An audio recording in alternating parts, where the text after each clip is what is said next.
I never thought a simple arcade token could change my life forever. But then again, I never expected to find one that would open a gateway to something dark and terrifying. It was just another lazy Saturday afternoon at Flashback Arcade, the kind of day where time seems to stretch endlessly. The familiar cacophony of beeps, bloops, and synthetic explosions filled the air, punctuated by the occasional victory shout or groan of defeat. I breathed in the scent of stale popcorn and cleaning solution, a combination that had become oddly comforting over the years. My name's Alex, and at 12 years old, I was practically an arcade veteran. Every weekend, I'd scrape together my allowance and bike down a Flashback, losing myself for hours in pixelated worlds. This particular day, I was on a mission to finally beat the notorious final boss in Galactic Conqueror. I fished around in my pocket, counting out my tokens with a frown. Too short. Just my luck. I dropped to my knees, peering under the row of cabinets. Sometimes, if you were lucky, you'd find a stray token that had rolled away from its owner. That's when I saw it, glinting in the multicolored glow of the arcade lights. A token wedged in the far corner beneath the Galactic Conqueror machine. I stretched my arm, fingertips barely grazing its edge. With a grunt of effort, I managed to hook it with my index finger, dragging it towards me triumphantly. As I pulled it into the light, I realized this token was different. It was heavier than usual, with a dull, tarnished surface. Instead of the familiar Flashback Arcade logo, it bore a symbol I didn't recognize. A spiraling maze surrounding a single, unblinking eye. A chill ran down my spine, but I shrugged it off. A token was a token, right? And I was desperate to finish my game. Without a second thought, I approached the machine and slid the strange coin into the slot. The moment metal touched metal, something felt wrong. The usual clinking sound was replaced by an unsettling hum that seemed to vibrate through my bones. The screen flickered to life, but instead of the familiar title sequence, I was greeted by a swirling vortex of static. I jabbed at the controls, trying to make sense of what was happening. The static began to coalesce into shapes, distorted, nightmarish versions of the game's usual aliens. Their pixelated eyes seemed to stare directly at me, filled with a malevolence that made my heart race. A message flashed across the screen. Intruder detected. Initiating scan. Before I could react, a beam of light shot out from the screen, running up and down my body. I yelped, jumping back, but it was too late. The light retreated and new text appeared. Subject acquired. Commencing integration. The images on the screen began to shift more rapidly now, a dizzying array of symbols and fragmented scenes. I caught glimpses of dark forests, abandoned buildings, and shadowy figures that sent shivers down my spine. With each new image, I felt a strange pulling sensation, as if the game was trying to draw me in. I wanted to run, to call for help, but I found myself rooted to the spot. The arcade around me seemed to fade away, the sounds becoming muffled and distant. All I could focus on was the screen and the terrifying visions it showed me. Suddenly, the screen went black. For a moment, I thought it was over, that maybe the machine had short-circuited. But then I saw it, my own reflection staring back at me from the darkened screen. Only, it wasn't quite right. My eyes in the reflection were too wide, my smile too sharp, and behind me, barely visible in the dim reflection, was a looming shadow. I spun around, heart pounding, but there was nothing there. When I turned back to the screen, my distorted reflection was gone. The game had returned to its normal title screen, as if nothing had happened. With shaking hands, I pressed the coin return, desperate to get rid of the cursed token. But nothing came out. I hit it again and again, panic rising in my throat. The slot remained empty. I backed away from the machine, bumping into a group of kids heading for the racing games. They gave me odd looks, but I barely noticed. The arcade suddenly felt oppressive. The flashing lights and electronic sounds no longer exciting but sinister. As I rushed towards the exit, I could have sworn I heard a voice, distorted and mechanical. whisper from every speaker in the building. Integration complete. Welcome to the game. I burst out into the sunlight, gulping in fresh air. My bike lay where I'd left it, and I pedaled home faster than I ever had before. But even as the arcade disappeared behind me, I couldn't shake the feeling that something had changed, that somehow I brought a piece of that dark, digital world with me. That night, I tossed and turned, plagued by nightmares of pixelated monsters and endless mazes. When I finally fell into a fitful sleep, I dreamed of that strange token, spinning endlessly, the eye at its center watching me with cold, inhuman intelligence. The next morning, I woke up exhausted, my alarm clock's red digits reminding me of the game's ominous text. I trudged to the bathroom, splashing cold water on my face to wake myself up. As I reached for a towel, I caught a glimpse of my reflection in the mirror and froze. For a split second, I could have sworn I saw that same distorted version of myself from the arcade screen. Eyes too wide, smile too sharp.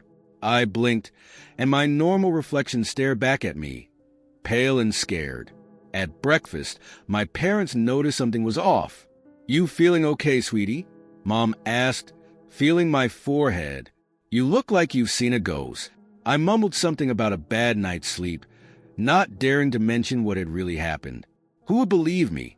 I could barely believe it myself. Throughout the day, strange things kept happening.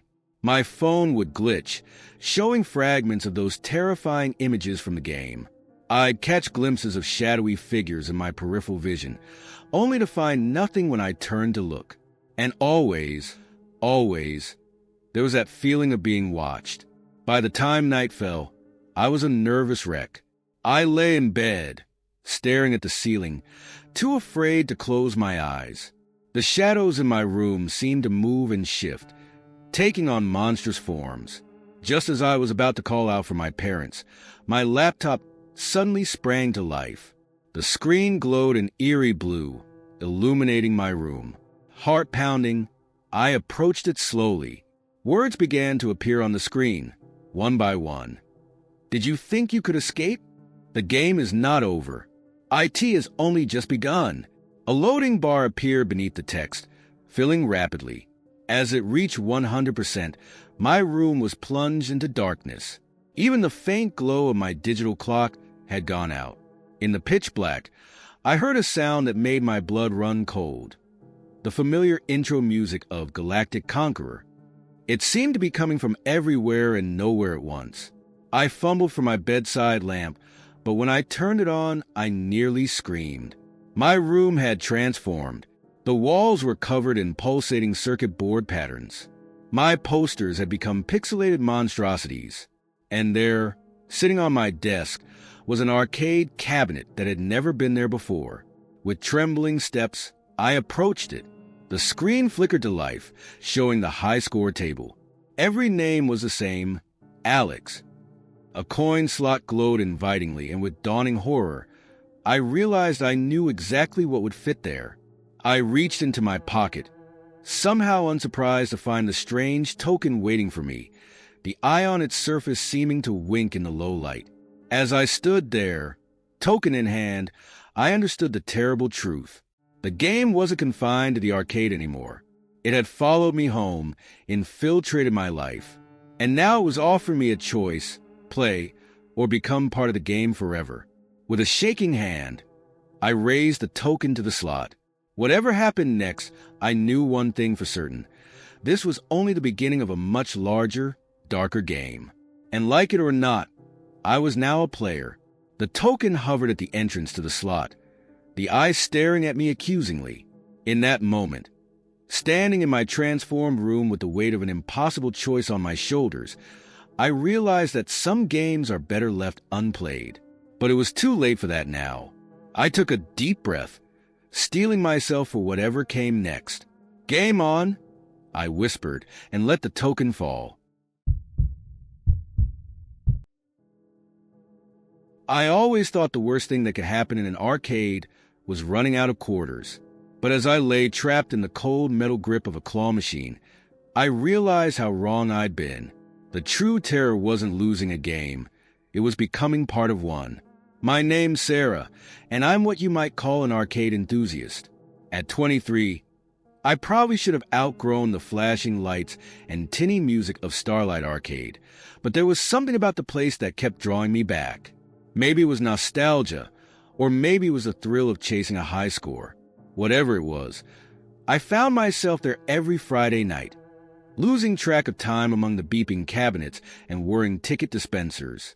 This particular Friday started like any other. I strolled in around 7 p.m., breathing in the familiar mix of popcorn and ozone. The place was quieter than usual, a lull between the after-school crowd and the late-night teens. Perfect for some uninterrupted gaming. I made my usual rounds, racking up points on skee-ball and demolishing aliens in the shooter games.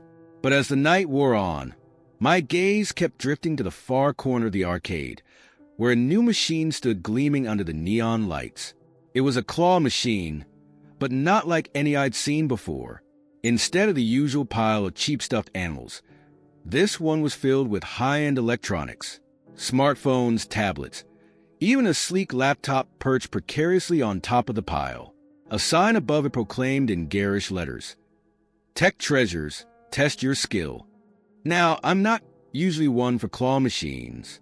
I know they're rigged, the claw programmed to have a weak grip most of the time, but something about this one called to me. Maybe it was the promise of a shiny new phone, or maybe it was just the thrill of a new challenge. Either way, I found myself digging out a crisp dollar bill and feeding it into the slot. The machine hummed to life, lights flashing as the claw swayed gently above the prizes. I gripped the joystick, my eyes fixed on a top-of-the-line smartphone nestled near the front corner. Just one good grab, I thought. That's all I need. I maneuvered the claw into position and hit the button. It descended, its metal fingers spreading wide. For a moment, I held my breath, watching as it closed around the phone. To my amazement, it actually lifted the device, carrying it towards the drop chute. But then, mere inches from victory, the phone slipped. It tumbled back into the pile, taking a small avalanche of gadgets with it. I let out a groan of frustration, already reaching for another dollar. Just one more try, I promised myself. I can do this. $5 later, I was no closer to winning, but I had managed to shift some of the prizes, creating a tempting gap near the front of the machine. If I could just reach in and nudge that tablet a little to the left, it would be right under the claw's path. I glanced around. The arcade was nearly empty now. The few remaining patrons focused on their own games. The bored-looking employee at the prize counter was scrolling through his phone, oblivious to my internal debate. Before I could talk myself out of it, I pressed my face against the plexiglass, gauging the size of the prize retrieval flap. It was bigger than most, probably to accommodate the larger electronics. I took a deep breath, pushed it open, and slid my arm inside. The flap clamped down on my bicep, but I could reach the pile of gadgets. My fingers brushed against smooth metal and plastic. Just a little further, I thought, stretching until my shoulder pressed painfully against the opening. That's when everything went wrong.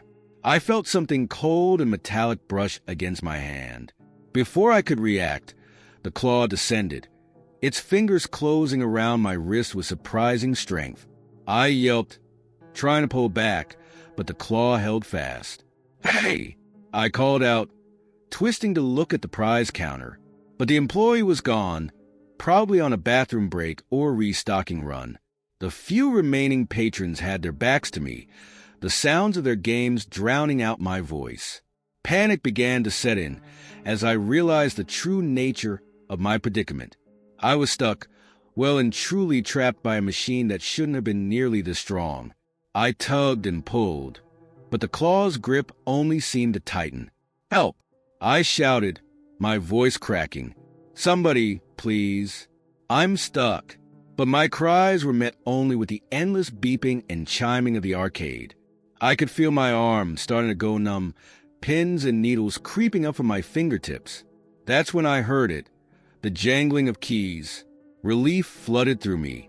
The night janitor was coming to close up, He'd see me and get help. I just had to hold on a little longer. Over here, I called out as the jingling grew closer. I'm stuck in the claw machine. I need help. The jingling stopped. For a moment, there was only silence. Then, slowly, deliberately, the lights in the far corner of the arcade began to shut off. My heart dropped into my stomach. No, wait, I screamed, desperation clawing at my throat. I'm still in here. Please, you have to help me. But the lights continued to go out, row by row, plunging the arcade into darkness. I could hear footsteps now, slow and measured, coming closer. In the dim glow of the claw machine's lights, I saw a figure appear at the end of the aisle. It was hunched and shuffling, nothing like the spry older man I'd seen cleaning the arcade before. As it drew nearer, I could make out more details, the gray jumpsuit, the jingling keyring at its belt. But where its face should have been, there was only shadow. Please, I whimpered, my voice barely above a whisper. I just want to go home. The figure stopped in front of my machine. Slowly, it raised a hand, pointing at the sign above. In the flickering neon, the words seemed to shift and change. Tech treasures become the prize, a scream built in my throat, but before it could escape, the last of the lights went out. I was plunged into total darkness. The only sound my own ragged breathing and the soft were the claw machine's motor. I don't know how long I stayed like that, trapped in the dark, my arm held fast by the unyielding claw. Hours, maybe, long enough for my legs to cramp and my throat to go raw from calling for help. Just when I thought I couldn't take it anymore, when I was ready to give in to despair, I heard a new sound. Footsteps, lighter this time, and the jingle of keys that sounded somehow friendlier.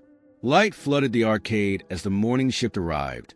I blinked against the sudden brightness, relief washing over me in waves. "Oh my God!" a voice exclaimed. I turned to see a young woman in the arcade's uniform staring at me in shock. "Are you okay? How long have you been there?"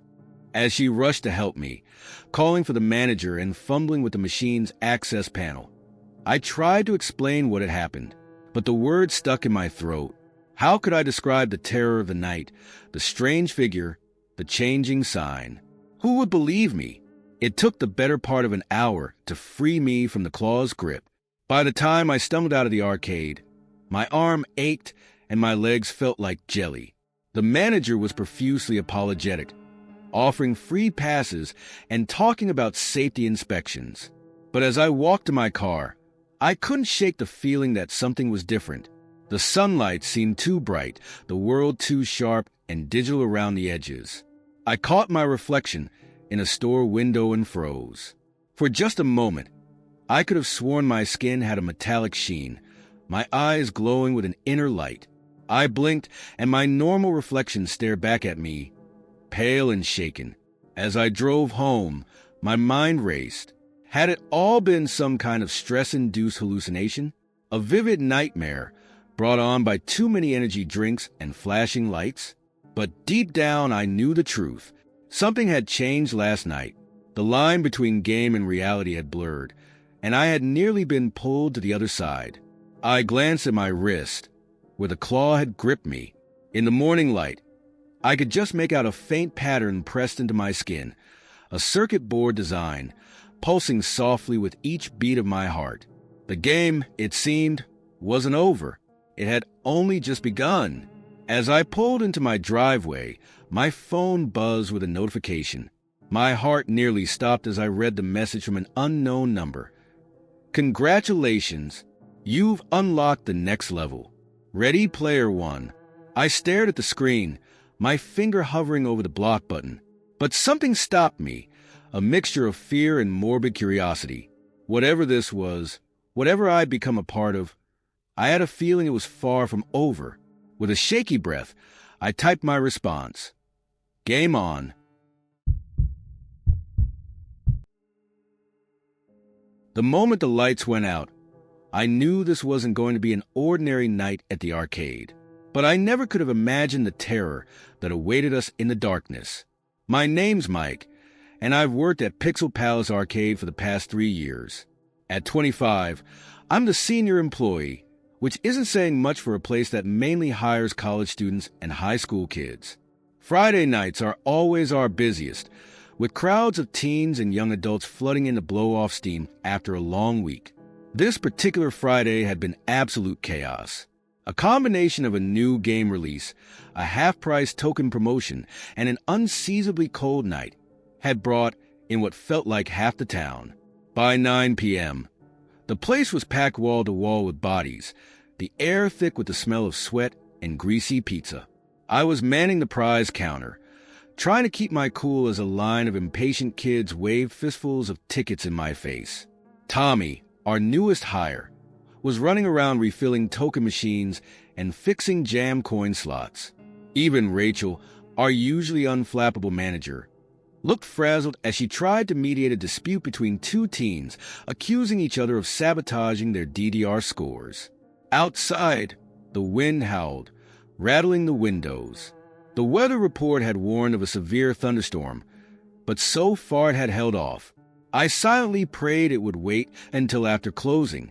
The last thing we needed was a power outage with as many people inside. As if the universe had heard my thoughts and decided to spite me, that's exactly what happened next. There was a deafening crack of thunder, so loud it seemed to shake the entire building. The lights flickered once, twice, and then with a final, defeated buzz, went out completely. For a moment, there was silence. Then, as if a switch had been flipped, chaos erupted. Dozens of voices cried out in surprise and confusion. I heard the clatter of plastic guns being dropped, the thud of bodies bumping into machines in the dark. My eyes struggled to adjust, the only illumination coming from the faint glow of emergency exit signs and a few battery-powered game screens. Everyone stay calm. Rachel's voice cut through the noise. It's just a power outage. The emergency generator should kick in soon. I fumbled for the flashlight we kept under the counter, clicking it on. The beam cut through the darkness, illuminating a sea of confused and slightly panicked faces. "Mike," Rachel called out. "Help me do a head count." "Tommy, start guiding people towards the exits. No one leaves yet, but I want everyone ready to evacuate if we need to." I nodded, though I wasn't sure she could see me. As I started to move through the crowd, murmuring reassurances and doing a mental tally, I heard it, a scream, not of surprise or confusion, but of pure, unadulterated terror. It came from the back of the arcade, near the old pinball machines. I swung my flashlight in that direction, but the beam couldn't penetrate far enough through the crowd. "What's going on back there?" I called out, trying to keep my voice steady. No response, just more screams, picking up in intensity. I could hear the panic spreading like a wave, people pushing and shoving to get away from whatever was happening in the back. "Rachel," I shouted, "something's wrong." I started pushing my way through the crowd, flashlight held high. The air felt different somehow, heavier, charged with a kind of electricity that had nothing to do with the storm outside. As I got closer to the source of the screams, the crowd thinned out, people fleeing in the opposite direction. And then I saw it. Or rather, I didn't see it. There was a patch of darkness near the pinball machines that my flashlight couldn't penetrate. It was as if the light was being absorbed, creating a void in the shape of something that moved and shifted in ways that made my eyes hurt to look at it. A girl was backed up against the wall, her face a mask of terror as she stared at the darkness. As I watched, frozen in disbelief, a tendril of shadow reached out towards her. She let out another piercing scream. "Hey!" I shouted, my voice cracking. I waved the flashlight wildly, trying to dispel whatever this was. "Get away from her." The darkness seemed to pause, turning towards me. I felt a chill run down my spine as I realized it was aware of me. The girl took the opportunity to bolt, running past me with a sob. For a moment, I stood there, flashlight pointed at the riding shadows, my mind refusing to process what I was seeing. This couldn't be real. It had to be some kind of mass hallucination brought on by the chaos and the darkness. Things like this didn't happen in real life, and certainly not in small-town arcades. But then the shadows moved towards me, and my body decided it didn't care whether this was real or not. It was time to run. I turned and sprinted back towards the front of the arcade, shouting at the top of my lungs. "Everyone out! Now! Emergency evacuation!" Rachel met me halfway, her face pale in the glow of her own flashlight. "Mike, what's going on? What did you see?" I grabbed her arm, pulling her towards the exit. "There's no time to explain. We need to get everyone out of here now." She must have seen the genuine fear in my eyes because she didn't argue. Together, we started herding people towards the doors, trying to maintain some semblance of order in the face of growing panic. The sounds behind us grew louder, not just screams now, but a strange undulating hum that seemed to vibrate in my bones. I didn't dare look back, focusing instead on getting as many people out as possible. We were down to the last few stragglers when the emergency lights failed. The exit signs flickered and died, plunging us into total darkness. The humming grew louder, and I felt something cold brush against the back of my neck. "Run!" I yelled, giving the last person in front of me a push towards where I hoped the exit was. I heard the doors burst open, felt a rush of cool night air, and then something grabbed my ankle. I went down hard, flashlight flying from my hand. I could hear Rachel calling my name, but her voice seemed distant, muffled. The cold was spreading up my leg, and I could feel myself being dragged backwards. In that moment, a strange calm came over me. Part of my mind was screaming in terror, but another part, a part one didn't recognize, seemed to be analyzing the situation with detached curiosity. I wondered, absurdly, if this was what it felt like to be a character in one of the games, helpless as some unseen player guided your fate. Just as I was sure I was about to be pulled into whatever darkness waited behind me, a hand grasped mine. Rachel. I could barely make out her silhouette, backlit by the storm-ravaged night sky outside the open door.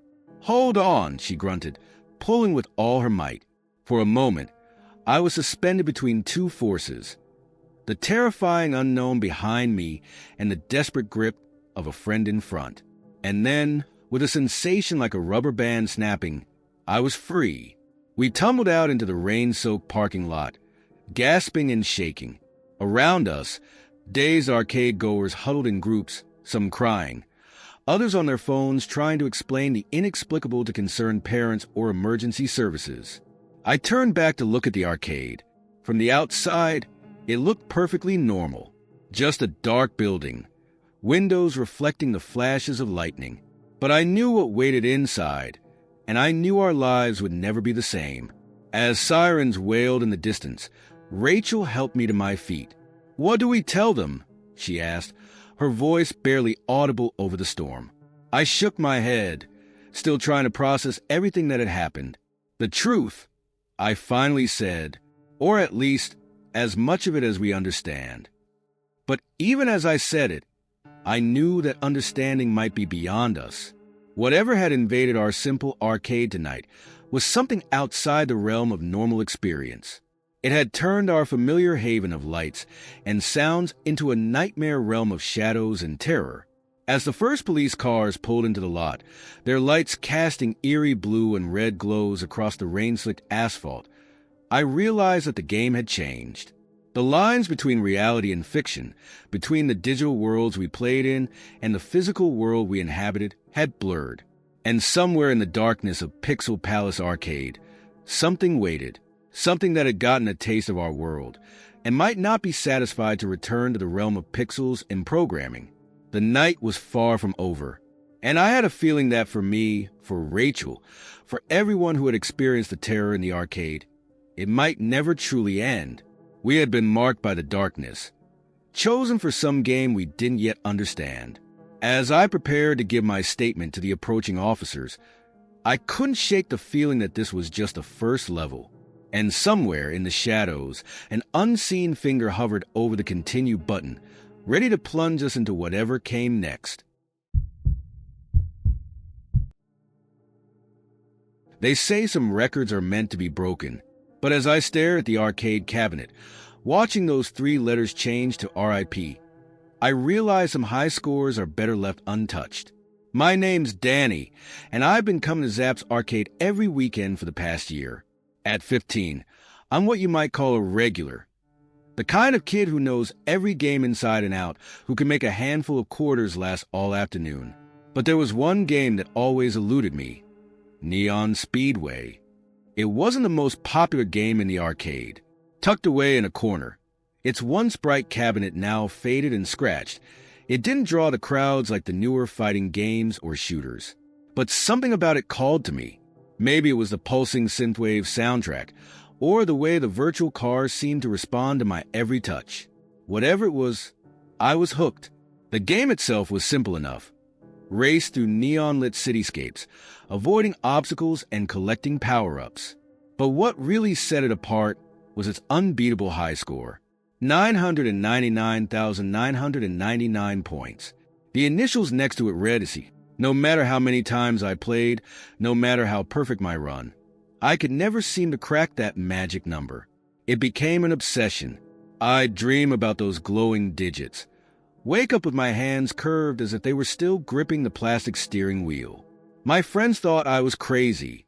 "It's just a game, Danny," they'd say. "Come play something else." But I couldn't let it go. I had to beat AC. I had to see my initials at the top of that leaderboard. It was a rainy Saturday when everything changed. The arcade was emptier than usual, the storm keeping most kids at home.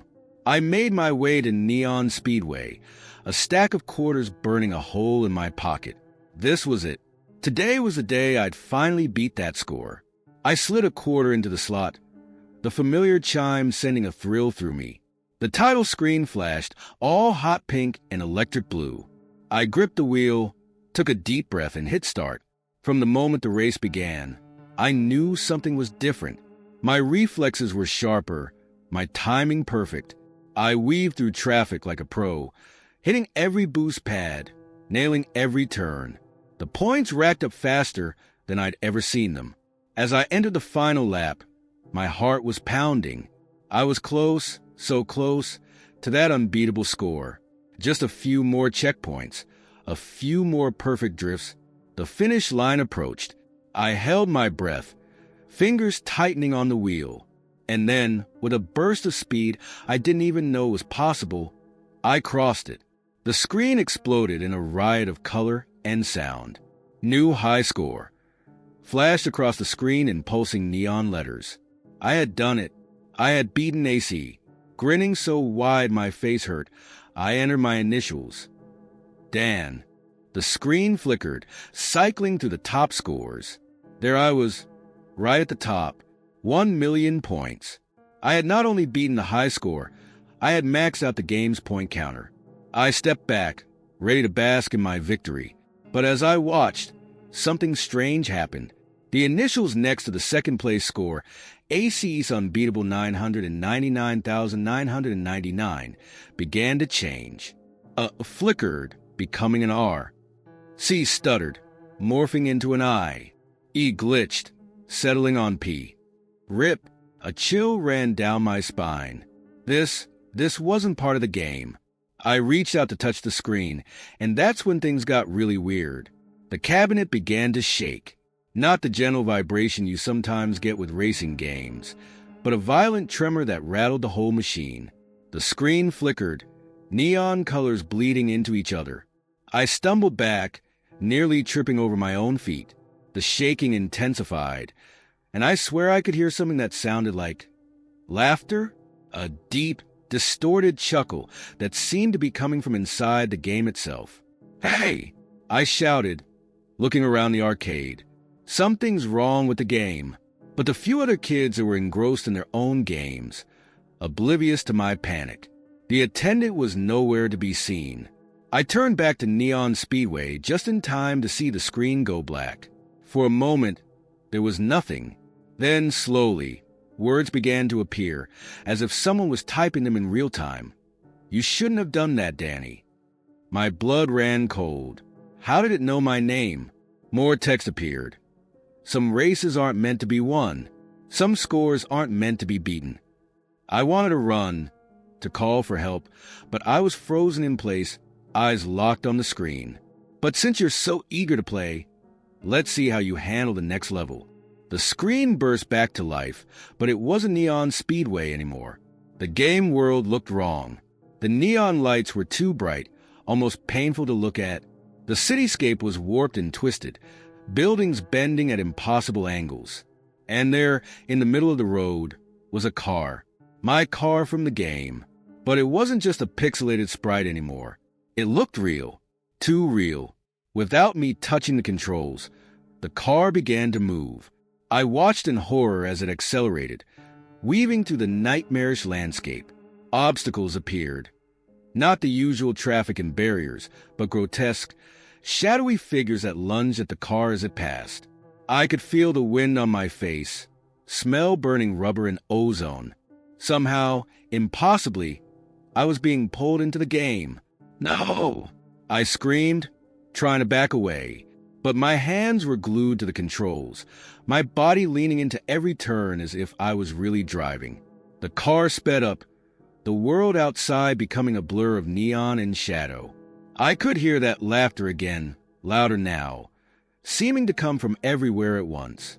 "Welcome to the real race, Danny," a voice boomed. It was deep and distorted, like it was being run through a dozen effects pedals. "Hope you're ready for some real stakes." As if on cue, I felt the floor beneath me disappear. I was falling, tumbling through a void of crackling static and fragmented code. The arcade, the real world, everything I knew, it all faded away. When I came to, I was sitting in a car. Not a game controller shaped like a car, but an actual vehicle. The interior glowed with pulsing neon lights. The dashboard a mess of impossible gauges and readouts. Through the windshield, I could see a road stretching out before me, twisting and turning in ways that defied physics. The sky above was a roiling mass of pixelated storm clouds, flashing with lightning that spelled out words I couldn't quite read. What is this?" I whispered, my voice sounding tinny and distant in my own ears. The radio crackled to life, that same distorted voice filling the car. "This is the game behind the game, Danny. The real Neon Speedway. And you've just become our newest player." I gripped the wheel, my knuckles white. This couldn't be real. It had to be some kind of hallucination, a vivid dream brought on by too many hours staring at a screen. But as the engine roared to life, as I felt the vibration through the seat and the pedals, I knew this was all too real. "The rules are simple," the voice continued.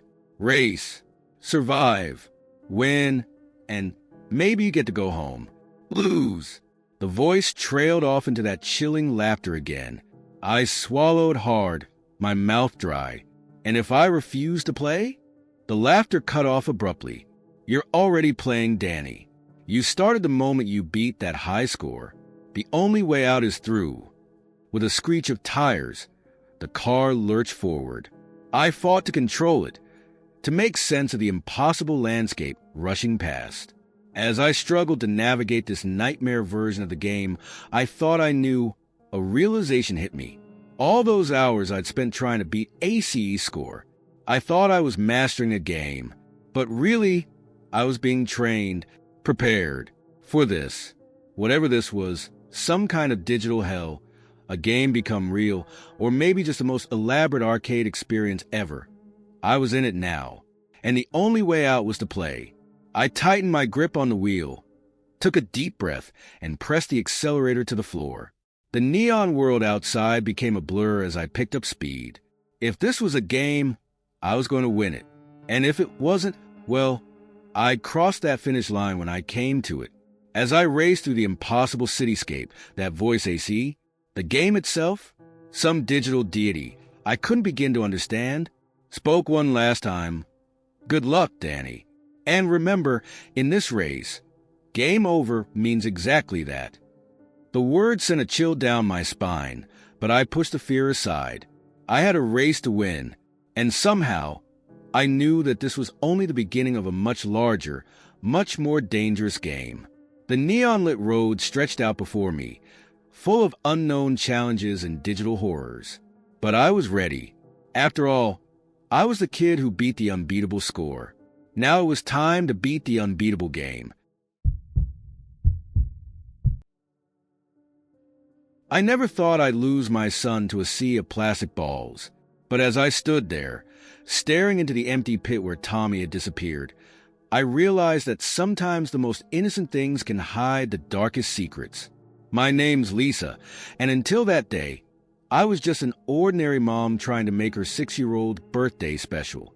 Tommy had been begging for weeks to have his party at Funtown Playland, the newest and flashiest indoor playground in our small Midwestern town. With its towering climbing structures, twisting slides, and centerpiece ball pit, it was every kid's dream come true, and every parent's nightmare, as I was about to find out. The day started out perfectly.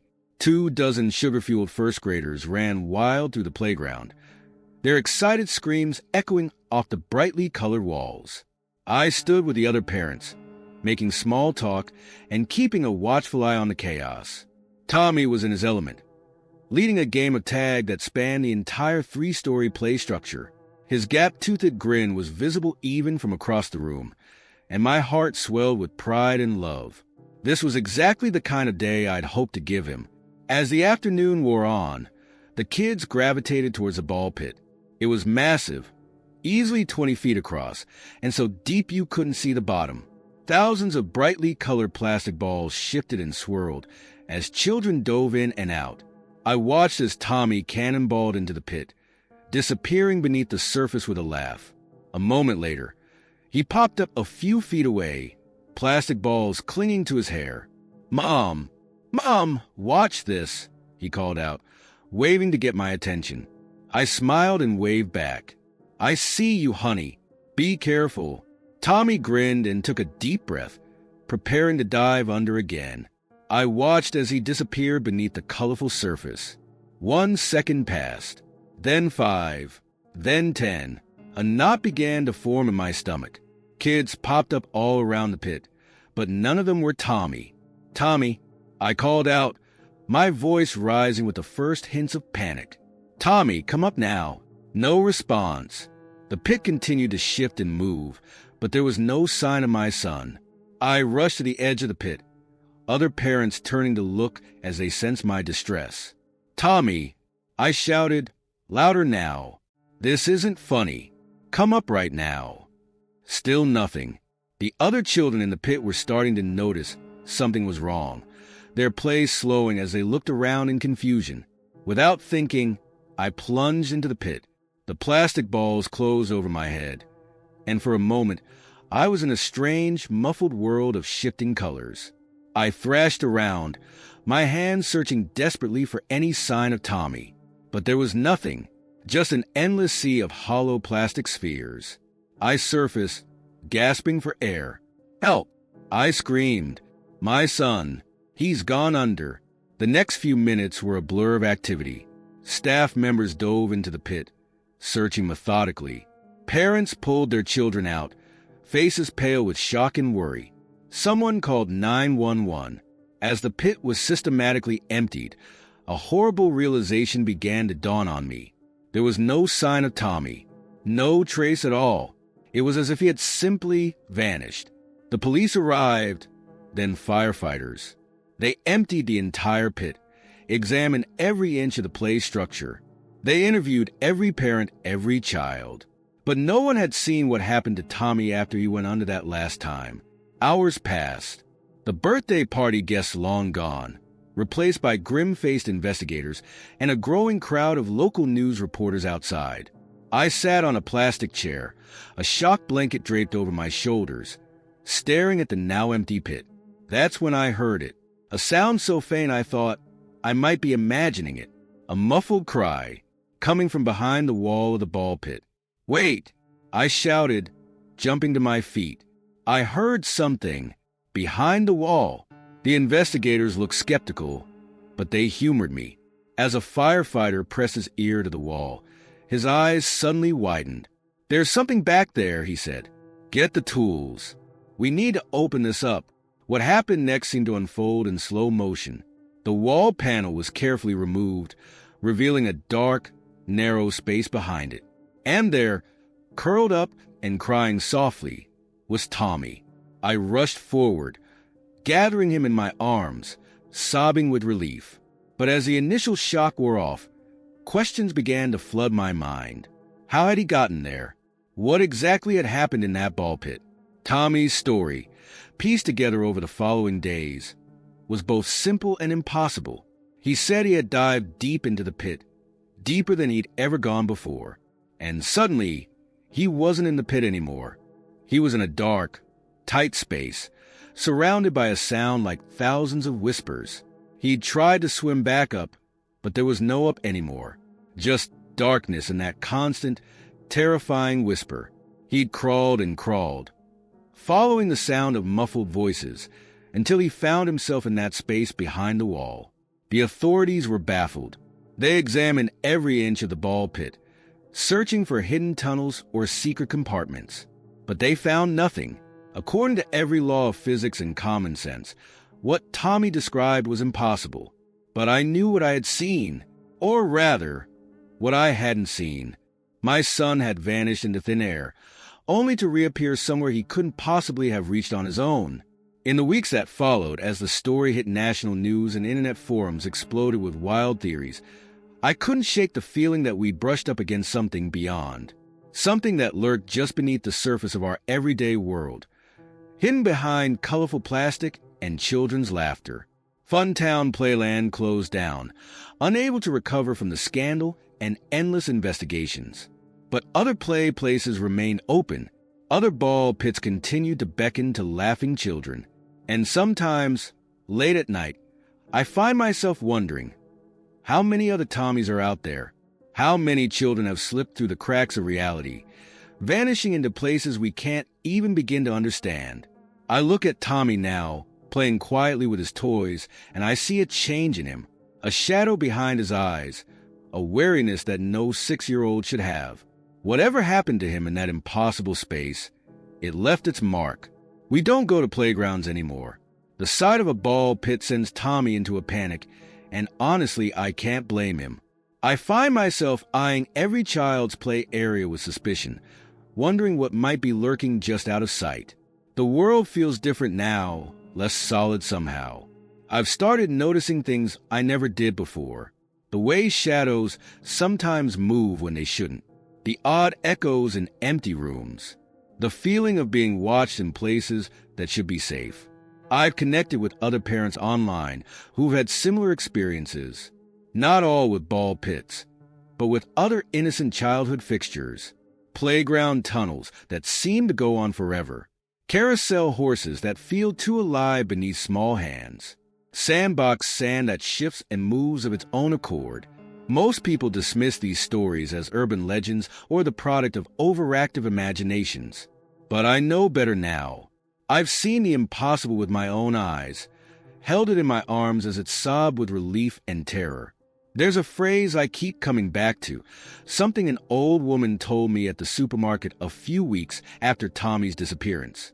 She'd recognized me from the news, and as she bagged her groceries, she leaned in close and whispered, "The veil is thin where children play.